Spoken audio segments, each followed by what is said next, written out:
warahmatullahi wabarakatuh. Halo guys, welcome back to my channel. It's Ibratul Afifah. Di video kali ini saya akan menjelaskan atau mereview terkait materi psikologi, yaitu psikologi perkembangan, yang dimana akan dibahas dari pengertian sampai lanjut usia. Nah, penasaran bukan? Karena itu tonton terus video ini sampai akhir, dan jangan lupa tuh like, subscribe, and comment. Let's go to the explain. Baik, di video kali ini saya akan membahas terkait pengertian, perbedaan, faktor yang mempengaruhi, serta aspek-aspek apa aja sih yang ada di pertumbuhan dan perkembangan. Yang pertama yaitu pengertian. Pengertian dari perkembangan itu sendiri ialah proses kualitatif yang mempengaruhi pada penyempurnaan sosial, psikologi pada diri seseorang yang berlangsung sepanjang hidup. Kalau pertumbuhan yaitu proses kuantitatif yang dimana dapat diukur dengan angka dan tidak berlangsung seumur hidup. Lalu perbedaan apa aja sih yang ada di antara keduanya? Kalau perkembangan itu ialah merujuk kepada kematangan struktur dan fungsi serta merupakan proses yang berkelanjutan. Nah, maksudnya gimana? Jadi gini, perkembangan itu merujuk pada kematangan struktur, contohnya sel-sel atau kematangan pola pemikiran seseorang, atau fungsi apa? Fungsi dari organ tubuh itu sendiri. Lalu ada faktor yang mempengaruhi seperti usia, lalu jenis kelamin dari anak, status sosial, ataupun stres itu sendiri, yang dimana itu dapat mempengaruhi perkembangan dan pertumbuhan dari sang anak itu. Adapun aspek-aspek dari pertumbuhan dan perkembangan itu ada fisik, perkembangan emosi, perkembangan mental, yang dimana dapat kita lihat saat anak usia masih beberapa bulan sampai beberapa tahun atau semakin bertambahnya usia.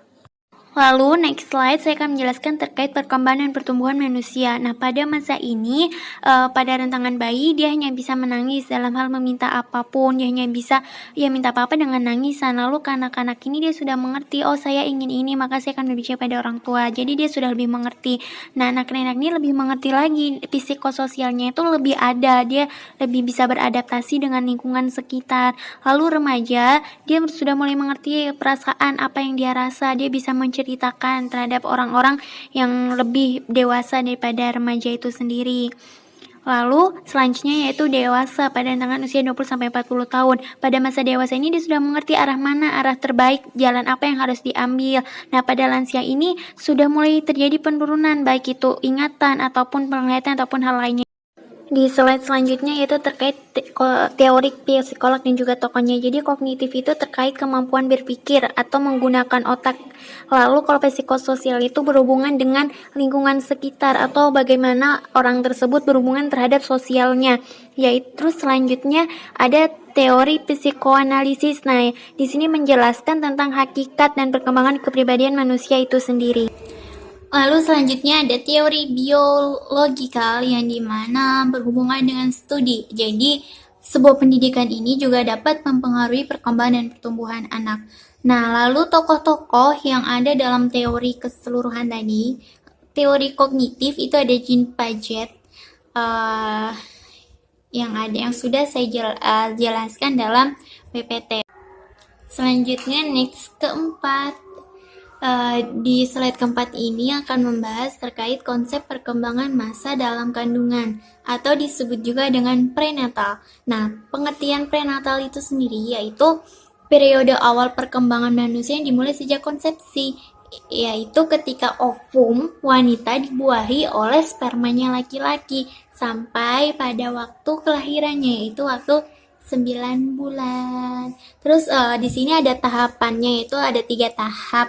Itu ada germinal, yang dimana germinal ini adalah fase pertemuan antara sel sperma dengan sel telur. Lalu yang kedua adalah fase embrio. Masa embrio ini yaitu yang dimana terbentuk antara umur 3 sampai 5 tahun pada masa kehamilan. Dan pada masa ini sudah tampak rancangan bentuk alat-alat tubuh itu sendiri. Lalu yang terakhir itu adalah fase janin, yang dimana fase janin ini Kondisi prenatal yang dimana pada usia 8 minggu sampai dia keluar dari perut ibu itu. Lalu kondisi yang mempengaruhi saat masa prenatal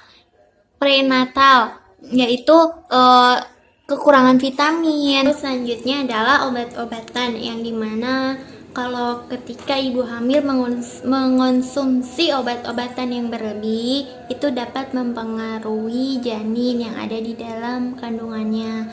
Lalu selanjutnya yaitu alkohol. Nah, untuk ibu-ibu hamil dianjurkan untuk tidak meminum alkohol karena sangat mempengaruhi masa prenatal. Lalu selanjutnya adalah kondisi yang harus dihindari saat pada masa prenatal, yaitu mengurangi debu yang dihirup. Nah, jadi dianjurkan untuk tidak mendekati tempat-tempat yang banyak debu.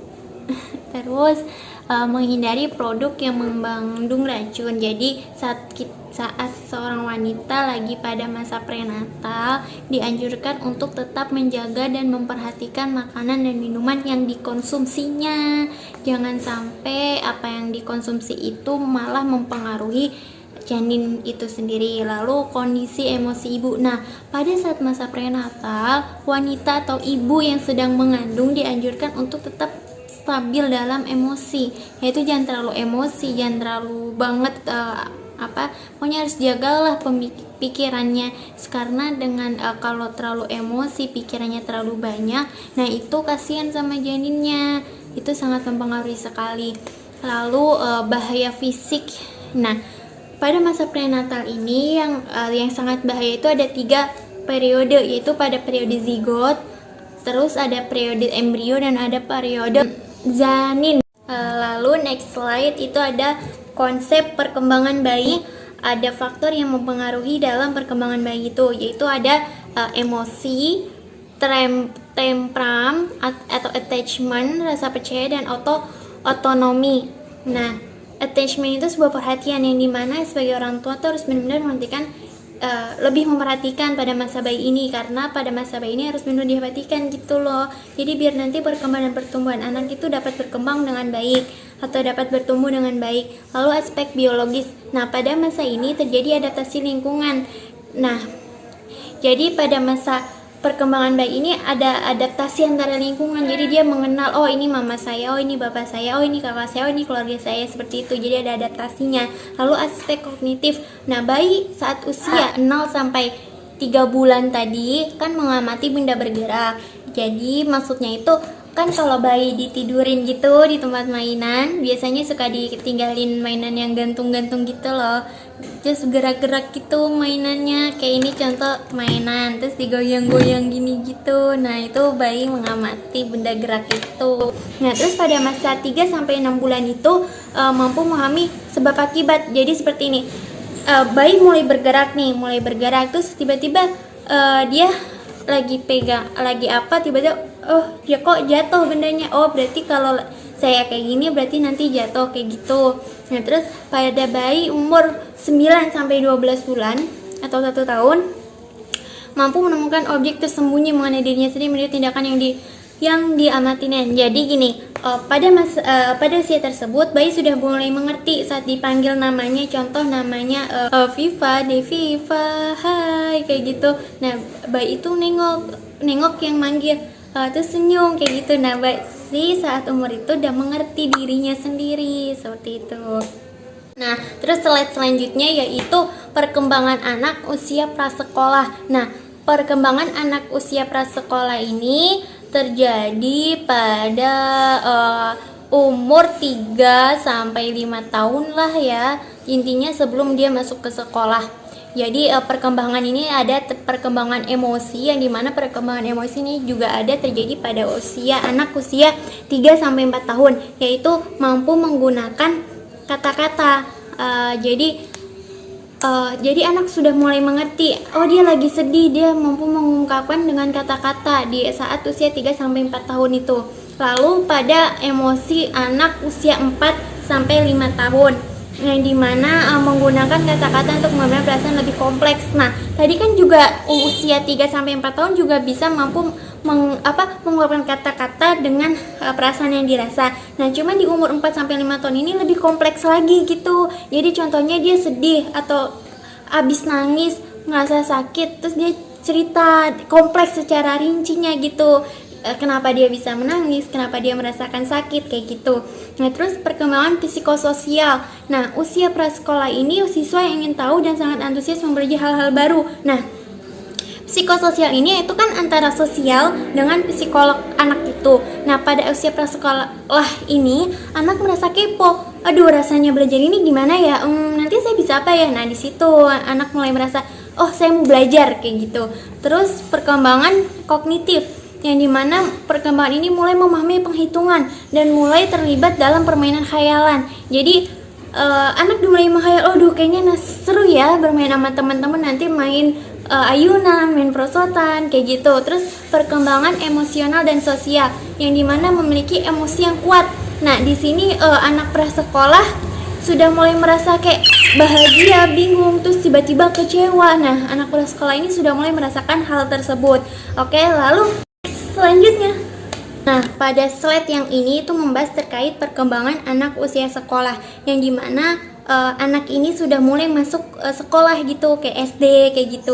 Jadi ada aspek-aspek perkembangannya, yaitu personal sosial, gerakan motorik halusnya, bahasa, perkembangan motorik kasar. Jadi sosialnya tuh dia sudah mulai meluas gitu loh.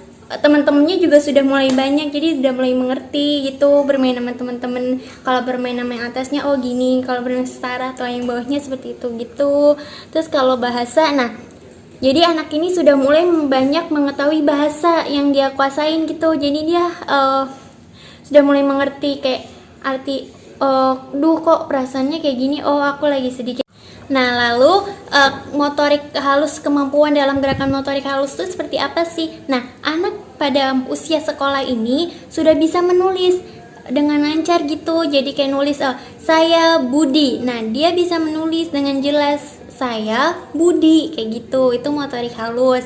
Lalu kalau motorik kasarnya itu sendiri, anak bisa melompat dengan cekatan, atau dia bisa bermain bola, menendang seperti itu. Nah, itu motorik kasar maksudnya. Lalu selanjutnya adalah tahap perkembangan, yang dimana tahap perkembangan ini ada 3, ada kognitif, psikososial, dan emosi. Nah, kognitif itu tadi yang sudah saya jelaskan sebelumnya, yaitu perkembangan mengenai otak. Jadi anak itu pikirannya juga sudah mulai berkembang, nggak seperti anak prasekolah lagi. Nah, kalau psikososial juga dia juga lebih bisa lagi beradaptasi dengan lingkungan sekitarnya. Nah, kalau emosionalnya dia sudah mengerti kalau dia nggak suka dia akan marah kayak gitu. Nah, itu dia sudah mengerti kayak gitu.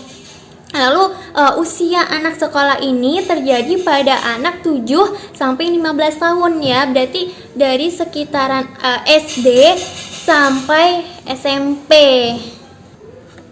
Nah, yang terakhir itu ada tahap perkembangan anak usia sekolah, yang dimana pada masa ini anak lebih mengembangkan kemampuannya dalam interaksi sosial. Nah, anak ini lebih kayak belajar itu interaksi sosialnya gitu. Jadi dia kayak mengenal lingkungan sekitarnya gitu. Terus belajar tentang nilai moral dan budaya dari keluarga. Jadi dia kayak belajar nilai moral. Oh, berarti kalau sama orang yang lebih tua harus lebih sopan kayak gitu. Jadi anak usia sekolah ini mulai belajar hal seperti itu.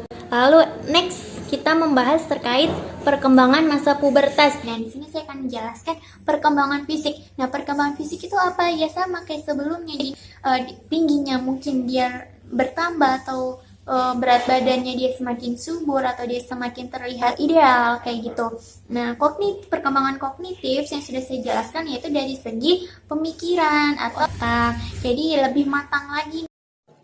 Oke, next slide. Nah, di sini kita akan membahas terkait konsep perkembangan remaja, yang dimana remaja ini adalah usia transisi, jadi melepas masa anak-anak yang penuh ketergantungan, tetapi dia belum mampu menanggung sebuah tanggung jawab. Nah, pada konsep perkembangan remaja ini memiliki aspek yang dimana terlihat dari tinggi badannya, berat badan, proporsi tubuh, organ seks. Nah, terkait keempat hal tersebut sudah saya jelaskan pada slide-slide sebelumnya, yang dimana tinggi badan terlihat mungkin semakin tinggi atau hal-hal lainnya.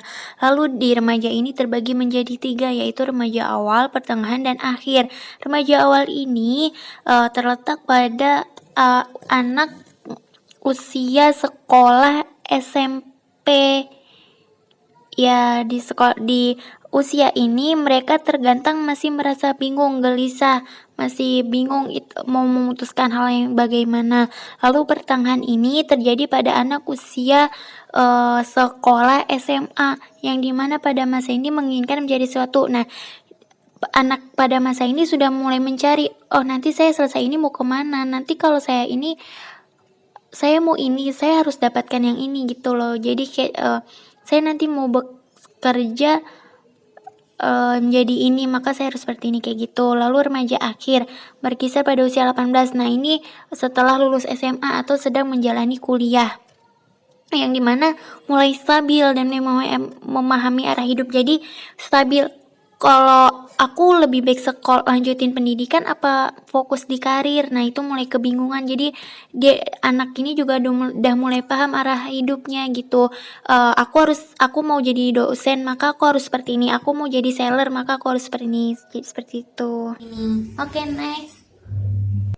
Pada sesi kepribadian ini, anak sudah mulai mengerti terkait perasaan, jadi lebih terkesan dramatik gitu. Kalau keagamaan, anak ini sudah mulai mencari sebuah kebenaran, mana yang benar ya untuk menjalani kehidupan.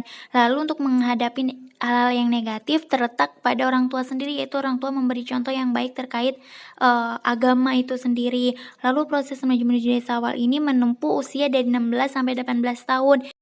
Oke, next.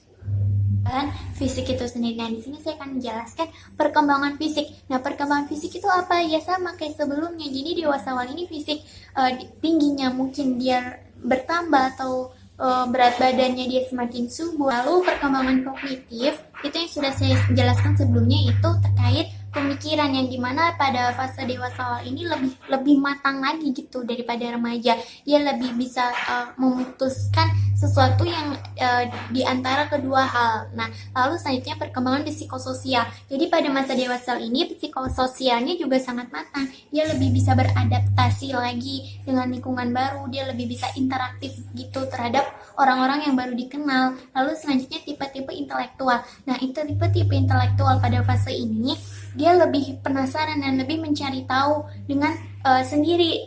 Contoh, seseorang gak paham terkait materi saat mata kuliah yang sedang diajar. Nah, dia penasaran, apa sih maksud dari ini? Nah, dia tuh mencari tahu sampai dia benar-benar paham. Nah, jadi tipe intelektualnya tuh lebih rajin lagi gitu. Terus selanjutnya tugas-tugas perkembangan dewasa awal. Nah, tugas-tugas ini itu dewasa ini sudah memiliki beberapa tanggung jawab. Dia udah sadar, oh tanggung jawab saya sebagai ini. Nah, dia udah sadar. Jadi dia lebih kayak serius lagi gitu, supaya apa yang dia cita-citakan atau impikan tuh bisa terwujud. Nah, perubahan fisik yang sama seperti perkembangan fisik ya penjelasannya. Jadi perubahan fisik di remaja contohnya masih terlihat oke, terus di dewasa awal dia merasa kok merasa gemuk ya, kok merasa ini ya. Nah, jadi perubahan fisiknya terlihat di tinggi badan dan berat badan. Nah, oke, next. Nah, sekarang di slide ini akan membahas terkait dewasa akhir. Nah, dewasa ini terjadi pada rentangan usia 60 tahun sampai meninggal. Perkembangan fisik. Nah, perkembangan fisik ini sudah mulai menurunnya daya ingat, ya, penglihatan, pendengaran. Nah, pada masa dewasa ini juga memiliki beberapa resiko. Nah, jadi dianjurkan untuk yang orang-orang terdekat dengan dewasa akhir ini harus benar-benar menjaga konsumsi makanannya. Oke, next. Pada slide ini akan membahas terkait perkembangan usia lanjut, yang dimana perkembangan usia lanjut ini dibagi menjadi 4 usia, yaitu ada usia pertengahan yang dimana usianya itu 45 sampai 59 tahun, lalu lanjut usia yang dimana 60 sampai 74 tahun, lanjut usia tua 75 sampai 90 tahun, dan sangat tua itu di atas 90 tahun. Oke, next. Nah, pada slide selanjutnya akan membahas terkait segi psikologis pada usia lanjut, yaitu pertama perkembangan fisik, yang dimana perkembangan fisik ini sudah mulai adanya penurunan kondisi kesehatan itu sendiri. Lalu perkembangan psikososial, yang dimana saat penyakit dan menurunnya kemampuan fisik dan mental, jadi pada usia lanjut ini mengalami cenderung lebih senang sendiri, ataupun lingkungan sekitarnya juga sudah mulai berubah. Lalu selanjutnya kepribadian dan emosi. Nah, di sini terjadi proses pematangan dan bahkan tidak jarang terjadi pemeranan gender yang terbalik. Jadi pada saat ini yaitu terbalik gitu. Lansia pada saat pria lebih mengerjakan pekerjaan yang biasa dikerjakan oleh wanita seperti mengasuh cucu, mencuci pakaian, sedangkan lansia perempuan sebaliknya. Lalu dan terakhir, kesadaran beragama. Nah, pada lansia ini lebih sadar terkait kepada agamanya ini lebih kuat karena mendekati akan kematian, walaupun kematian walau alam bisawab, tetapi lebih keinginan untuk menabung di akhiratnya itu lebih besar daripada sebelum saat menginjak lansia ini.